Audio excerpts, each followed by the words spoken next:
Welcome to Low Key PD. In this video, we're going to explore how to do some basic housekeeping management with your Google Form responses.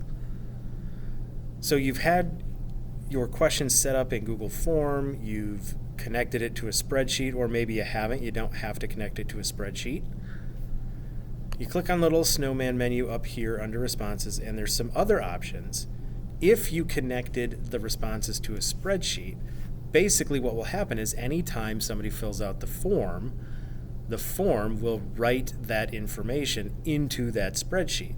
That creates a link between the form and that spreadsheet. Right? So suppose you don't want that to happen, you can select unlink form. That will leave the response spreadsheet with the current responses in it, but it won't write any more new responses into that spreadsheet.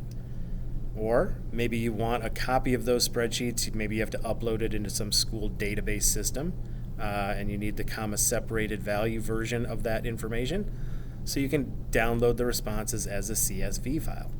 You can even print all the responses, and if you have used this form and you're going to reuse it next year, like say you're giving a quiz in class, you don't want this year's results in next year's form results, you can delete all of the responses from the form currently, and then it will just be ready to accept new responses whenever you are ready.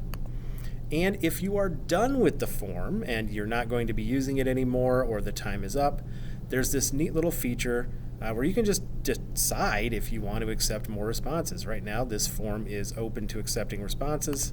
If I click on it, not accepting responses, and so no one will be able to submit their answers to this form and have it write those answers either to the Google form itself or the spreadsheet, and they'll be notified that that is no longer possible.